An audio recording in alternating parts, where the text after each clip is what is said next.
ಯೇಸು ಕ್ರಿಸ್ತನ ಮಹಾಪರಿಶುದ್ಧ ನಾಮದಲ್ಲಿ ನಿಮ್ಮೆಲ್ಲರನ್ನು ವಂದಿಸುವಂತವನಾಗಿದ್ದೇನೆ.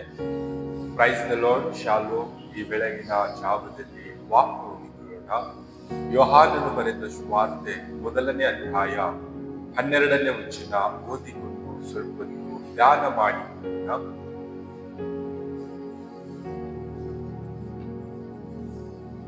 ಯಾರ್ಯಾರು ಆತನನ್ನು ಅಂಗೀಕರಿಸಿದರೋ, ಅಂದರೆ ಆತನ ಹೆಸರಿನಲ್ಲಿ ನಂಬಿಕೆ ಇಟ್ಟರೋ, ಅವರಿಗೆ ದೇವರ ಮಕ್ಕಳಾಗುವ ಅಧಿಕಾರ ಕೊಟ್ಟನು. ವಾಕ್ಯದ ಶಿರೋನಾಮೆ ನೋಡುವಾಗ ಅಧಿಕಾರ ಕೊಟ್ಟನು ಎಂಬುದಾಗಿ, ಈ ಅಧಿಕಾರ ಯಾವುದರಿಂದ ಬಂತು ಎಂಬುದಾಗಿ ನೋಡುವಾಗ, ಆತನಲ್ಲಿ ಯಾರ್ಯಾರು ನಂಬಿಕೆ ಇಟ್ಟರೋ, ಆತನನ್ನು ಯಾರ್ಯಾರು ಅಂಗೀಕರಿಸಿದರೋ ಅವರೆಲ್ಲರಿಗೂ ಮಕ್ಕಳಾಗುವ ಅಧಿಕಾರ ಕೊಟ್ಟನು ಎಂಬುದಾಗಿ ವಾಕ್ಯದಲ್ಲಿ ನೋಡುತ್ತಾ ಇದ್ದೇವೆ. ನಾವು ಈ ಲೋಕದಲ್ಲಿ ಜೀವಿಸುವಾಗ ನಮ್ಮನ್ನು ಪ್ರೀತಿಸುವವರು, ನಮ್ಮನ್ನು ಕರುಣಿಸುವವರು, ನಮ್ಮನ್ನು ದಯ ತೋರುವವರು, ನಮ್ಮ ಮೇಲೆ ಮಮತೆ ಇಡುವವರು ಯಾರಾದರೂ ಇದ್ದಾರೆ ಎಂಬುದಾಗಿ ನೋಡುವಾಗ, ಅದು ಸೃಷ್ಟಿಕರ್ತನು, ಸರ್ವಲೋಕದ ಒಡೆಯನು, ನಮ್ಮ ರಕ್ಷಕನು ಯೇಸು ಕ್ರಿಸ್ತನಾಗಿದ್ದಾನೆ. ಈ ಲೋಕದ ಜನರು ನಮ್ಮನ್ನು ಪ್ರೀತಿಸುತ್ತಾರೆ, ಅದು ಯಾವಾಗ ಎಂಬುದಾಗಿ ನೋಡುವಾಗ, ಅವರ ಕೆಲಸ ನಮ್ಮ ಬಳಿಯಲ್ಲಿರುವಾಗ, ಅವರಿಗೆ ಬೇಕಾಗಿರ್ತಕ್ಕಂಥ ವಸ್ತು ನಮ್ಮ ಬಳಿಯಲ್ಲಿ ಇರುವಾಗ, ಅವರ ಅಗತ್ಯತೆಗಳು ಪೂರೈಸಿಕೊಳ್ಳುವುದಕ್ಕಾಗಿ ನಮ್ಮನ್ನು ಪ್ರೀತಿಸುತ್ತಾರೆ, ನಮ್ಮನ್ನು ಹೊಗಳುತ್ತಾರೆ. ಆದರೆ ಯೇಸು ಕ್ರಿಸ್ತನು ನಾವು ಈ ಲೋಕದಲ್ಲಿ ಜೀವಿಸುವಾಗ, ಕತ್ತಲೆಯ ಜೀವಿತದಲ್ಲಿ ಜೀವಿಸುವಾಗ, ಪಾಪದ ಮಾರ್ಗದಲ್ಲಿ ಜೀವಿಸುವಾಗ, ನಾಶನ ಮಾರ್ಗದಲ್ಲಿ ಜೀವಿಸುವಾಗ, ನಾವು ನರಕದ ಹಾದಿಯಲ್ಲಿ ಜೀವಿಸುವಾಗ ನಮ್ಮನ್ನು ಯೇಸು ಕ್ರಿಸ್ತನು ಕರುಣಿಸಿದ್ದಾನೆ, ಪ್ರೀತಿಸಿದ್ದಾನೆ, ದಯ ತೋರಿದ್ದಾನೆ. ತಂದೆಯಾದ ದೇವರು ತನ್ನ ಪ್ರಿಯ ಕುಮಾರನಾದ ಯೇಸು ಕ್ರಿಸ್ತನನ್ನು ಈ ಲೋಕದ ಮೇಲೆ ಎಷ್ಟೋ ಪ್ರೀತಿಯನ್ನಿಟ್ಟು ಯೇಸು ಕ್ರಿಸ್ತನನ್ನು ಕಳಿಸಿಕೊಂಡಿದ್ದಾನೆ. ಯಾಕೆ ಎಂಬುದಾಗಿ ನೋಡುವಾಗ, ಪ್ರೀತಿ. ಆ ಪ್ರೀತಿಯಿಂದಲೇ ಯೇಸು ಕ್ರಿಸ್ತನು ನಮ್ಮನ್ನು ಪ್ರೀತಿಸುತ್ತಾನೆ, ನಮ್ಮನ್ನು ಕರುಣಿಸುತ್ತಾನೆ.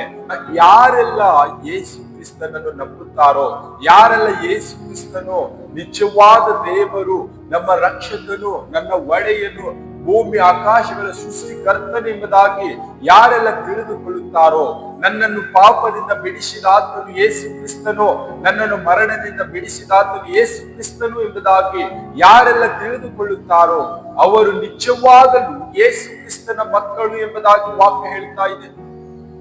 ಈ ಲೋಕದಲ್ಲಿ ಯೇಸು ಕ್ರಿಸ್ತನು ನಮ್ಮ ಮಾನವರ ಪಾಪಕ್ಕಾಗಿ, ಮಾನವರ ಶಾಪಕ್ಕಾಗಿ, ಮಾನವರ ಕಷ್ಟ, ದುಃಖ, ನೋವು, ವೇದನೆಗಳಿಗಾಗಿ ಶಿಲುಬೆಯ ಮರಣವನ್ನು ಅನುಭವಿಸಿದನು. ನಮ್ಮೆಲ್ಲರ ಪಾಪಕ್ಕಾಗಿ ಶಿಲುಬೆ ಮೇಲೆ ರಕ್ತ ಸುರಿಸಿದನು. ಮತ್ತೆ ಮೂಡಲ್ಪಟ್ಟನು, ಮೃತ್ಯುಂಜಯನಾಗಿ ಎದ್ದು ಬಂದನು ಎಂಬುದಾಗಿ ವಾಕ್ಯ ನೋಡುತ್ತೇವೆ. ಆತನಲ್ಲಿ ನಾವು ನಂಬಿಕೆ ಇಡುವಂತವರಾಗಬೇಕು, ಬಾಯಿಂದ ಅರಿಕೆ ಮಾಡಬೇಕು, ಹೃದಯದಿಂದ ನಂಬುವಂತವರಾಗಬೇಕು. ಆವಾಗ ನಾವು ಯೇಸು ಕ್ರಿಸ್ತನ ಮಕ್ಕಳು ಎಂಬ ಅಧಿಕಾರ ನಮಗೆ ಕೊಡಲ್ಪಡುತ್ತದೆ. ಈ ಲೋಕದಲ್ಲಿ ನಮಗೆ ಯಾರಾದರೂ ನನ್ನ ಮಗನು, ನನ್ನ ಮಗಳು ಎಂಬುದಾಗಿ ಹೇಳುವುದಕ್ಕೆ ಸಾಧ್ಯವಿಲ್ಲ. ಆದರೆ ಯೇಸು ಕ್ರಿಸ್ತನಲ್ಲಿ ನಾವು ನಂಬಿಕೆ ಇಡುವಾಗ ನನ್ನ ಮಗನು, ನನ್ನ ಮಗಳು ಎಂಬುದಾಗಿ ಪ್ರೀತಿಯಿಂದ ನಮ್ಮನ್ನು ಸಂತೈಸುತ್ತಾನೆ, ನಮ್ಮ ಎಲ್ಲ ಅಗತ್ಯತೆಗಳನ್ನು ಪೂರೈಸುತ್ತಾನೆ, ಪ್ರತಿನಿತ್ಯವೂ ನಮ್ಮನ್ನು ಕಾದು ಗಳಿಸುವಂತವನಾಗಿದ್ದಾನೆ. ನಾವು ಈ ಒಂದು ದಿನದಲ್ಲಿ ಈ ಲೋಕದಲ್ಲಿ ಗತಿಸಿ ಹೋಗುವಂತ ವಿಷಯಗಳಲ್ಲಿ ನಂಬಿಕೆ ಇಡ್ತಾ ಇರುವುದಾದರೆ, ನಮ್ಮ ಜೀವಿತ ನನಗೆ ಮಗನು, ಮಗಳು ಎಂಬುದಾಗಿ ಕತ್ತಲೆಯಿಂದ ಬಿಡಿಸಿ ಕರೆದಾತನಲ್ಲಿ ನಾವು ನಂಬಿಕೆ ಇಡುವಾಗ ನಿಜವಾದ ಭಾಗ್ಯ. ನನ್ನ ಮಗನು, ನನ್ನ ಮಗಳು ಎಂಬುದಾಗಿ ಕರೆದಿದ್ದಾನೆ. ನಾವು ಆತನಲ್ಲಿ ನಂಬಿಕೆ ಇಡುವಂತವರಾಗಬೇಕು. ಈ ಲೋಕದಲ್ಲಿ ನಂಬಿಕೆ ಇಡುವಾಗ ಈ ಲೋಕವು ಗತಿಸಿ ಹೋಗುತ್ತದೆ.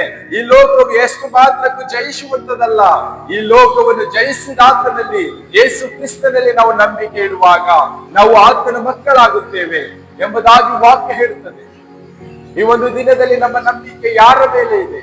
ಈ ಲೋಕದ ಜನರ ಮೇಲೆ ಇದೆನಾ? ನಮ್ಮ ಸೃಷ್ಟಿಕರ್ತನು, ಭೂಮಿ ಆಕಾಶಗಳ ಒಡೆಯನು, ಸರ್ವಲೋಕದ ಸೃಷ್ಟಿಕರ್ತನು, ರಕ್ಷಕನ ಮೇಲೆ, ಯೇಸು ಕ್ರಿಸ್ತನ ಮೇಲೆ ನಮ್ಮ ನಂಬಿಕೆ ಇದೆನಾ?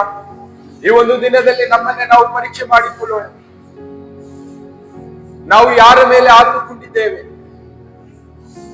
ನಾವು ಯಾರನ್ನು ಅಂಗೀಕರಿಸಿಕೊಂಡಿದ್ದೇವೆ? ಯಾರನ್ನು ನಂಬಿದ್ದೇವೆ? ಈ ಲೋಕ ನಶಿಸಿ ಹೋಗುತ್ತದೆ, ಈ ಲೋಕವನ್ನು ನಂಬಿದ್ದೇವಾ? ನಮ್ಮನ್ನು ಮಗನು ಎಂಬುದಾಗಿ ಕರೆದಿದ್ದಾನೆ ಯೇಸು ಕ್ರಿಸ್ತನನ್ನು ನಾವು ನಂಬಿದ್ದೇವಾ? ಈ ಸುಂದರ ಸಮಯವಾಗಿದೆ.